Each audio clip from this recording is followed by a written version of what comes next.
some points by some scholars, say Plato or Iliad, Barth, and then later on I have a story with you, and that story is of my favorite character. I will say hero, but my favorite character, and that is Narsalay.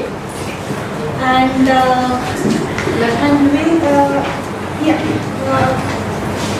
so I am sharing that story with you.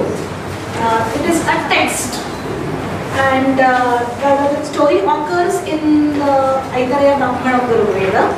I hope that these words are not alien to you, since I had my introductory lectures. So we will be reading through that story, and when we read, what are the different layers?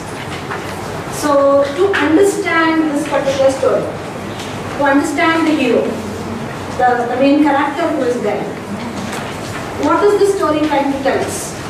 What has the story told earlier? Can we interpret this story in a totally different manner? So that is the possibility.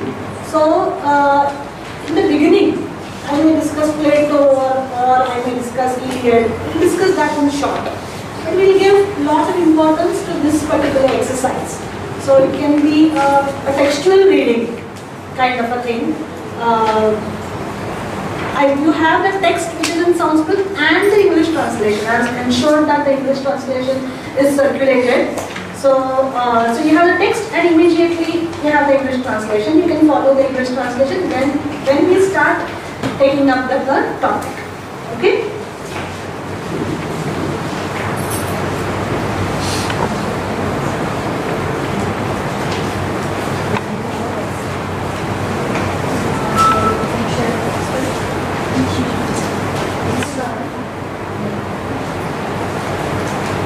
So you can share if the papers are not sufficient, you can one paper between two students. So as such, when we begin with the topic, we just try to find out as to what will be the scope of our discussion. So when we speak about dimension, first of all, dimension becomes a term which is used in mathematics, becomes a term which is used in physics, and also in science fiction, where we have the two-dimensional reality. In philosophy, you can think of the three-dimensional reality or the fourth dimension. And I would say that when it comes to language, when it comes to story, the dimensions are endless. So therefore we think about dimension and therefore we use the word multi-dimensions. It's not specific two dimensions or three dimensions. When I was concentrating on this particular term, something Indian came into my mind as usual, and that is, see, we speak about the three realms of being. The first realm is the abhidha, which is the direct sense. So when I would say that the word, you say Ram, what will the word directly convey? Or when we say Ganeshaya Namaha, what will the word directly convey? So that becomes the direct connotation, direct meaning. Then you have something known as the Lakshana. Maybe I am trying to, when I say Ram, that Ram may indicate Gandhiji's Hey Ram also. Okay? That Ram may indicate calling a particular person Ram. It has got different meanings. Then, beyond that, when I go to the suggested sense, the word Ram, I may think that I am deriving some kind of peace, some kind of joy, some kind of happiness to it. I might be speaking of some kind of story which is related to Ram. I might be speaking about Ram in multiple contexts. So, as such, we have the three meanings existing in this mundane physical world. When we think of going beyond that, there is the world of silence. There, the meaning, which is purely experiential by each and every one of us individually, and experience may be same or may be different. So that is the fourth dimension.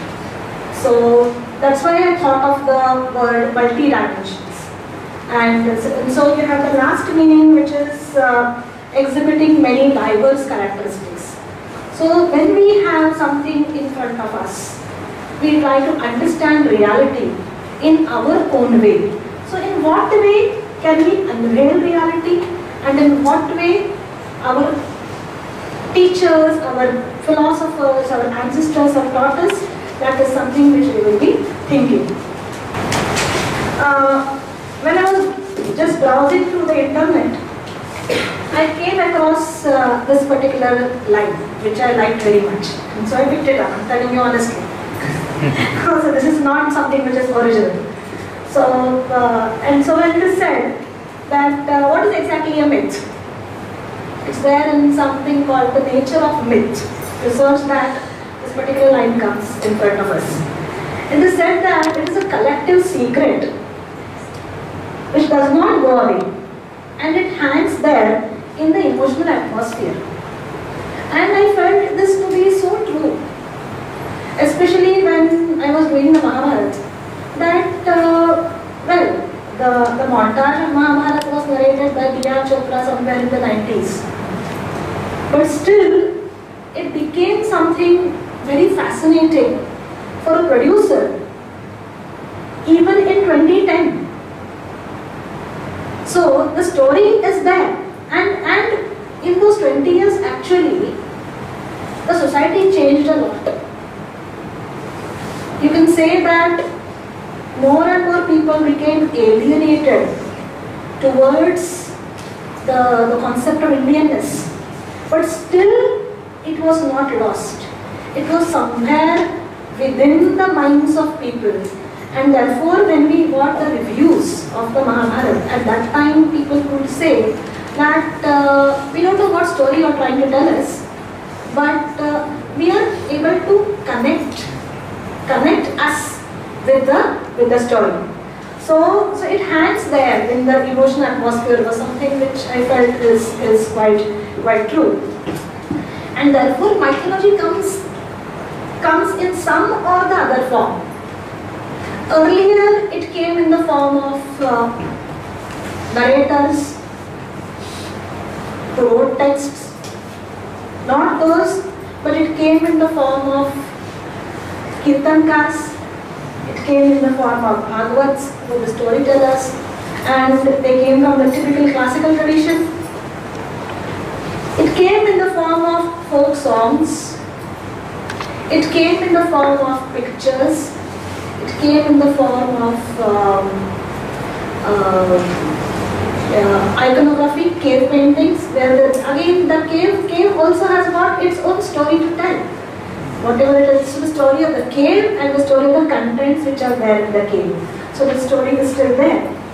And in the 20th and in the 21st century, it came in the form of media. It came in the form of politics also. If you remember, some of you maybe in your early childhood, 1990s onwards, how politics also got affected with mythology.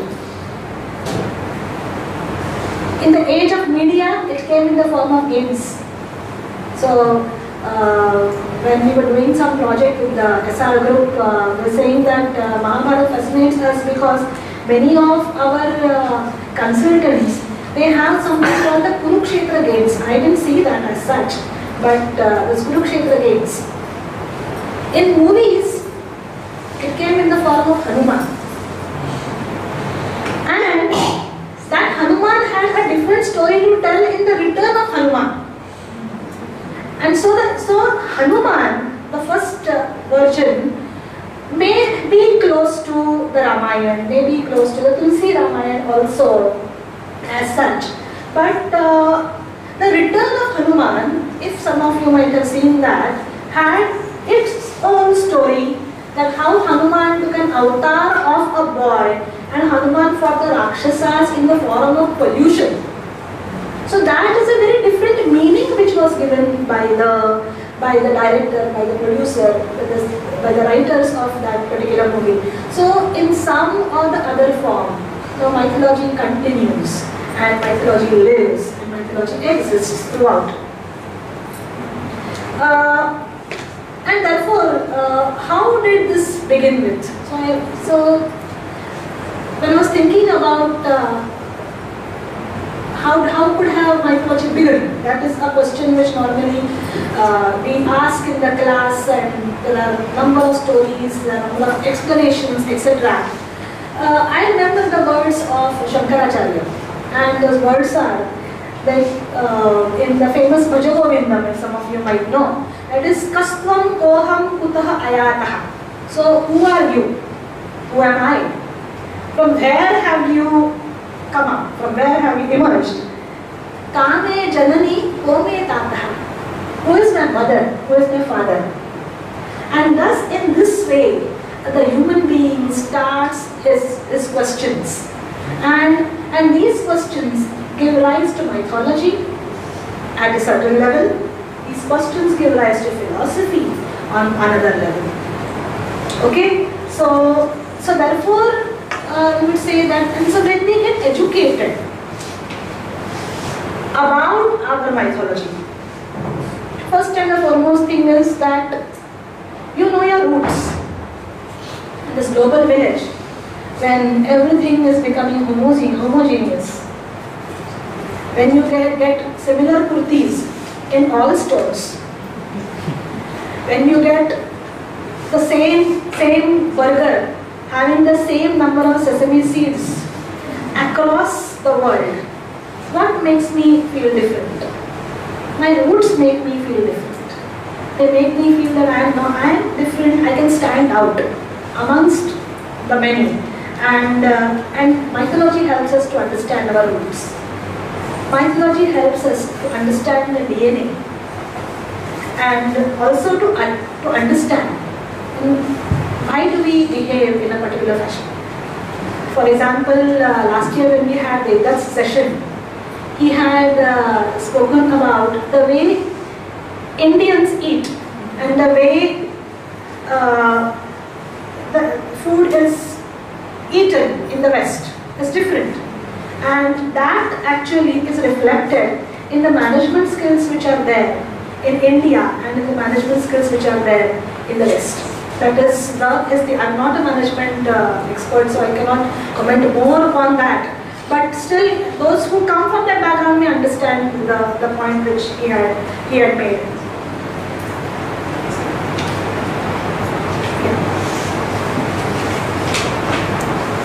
So, you think about different cultures, the East and the West, East and the Indian to be, West and the Indian to be specific. See, in one of the Platonic explanations, he said that myths are used as philosophical explanations. And so I thought about this and I said, he's right in a way. So, when you have Shiva in the form of Ardhanarishwar, you may give a sociological explanation, or may give some kind of a different explanation, anthropological explanation, how the male principle and the female principle, they come together, and that is for the sake of fertility, and then the creation starts, etc.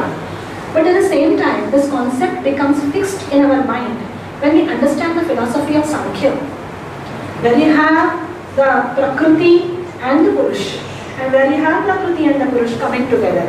So this Ardhanarishwar concept can be understood, may have been put forth actually to actually imbibe certain philosophical principles which are there. Similarly, when you speak about the creation myth which is there in the Veda, that you have done the creation myth, so you have the Narsalay Sutta, you have the Purusha Sutta. This can be understood when you read the Upanishads. So when it is said that moon emerged from Chandrama Manaso Jataha, so moon came out from the mind, the sun came out from the eyes. So this you can understand when you read the Upanishads, where the Upanishads speak about the creation which takes place, where the eternal reality was single, and that eternal reality thought of becoming many, and the process in which that reality became many. So you can say that, yeah, it's very much true that for philosophical explorations, mythology will be of a lot of use to it.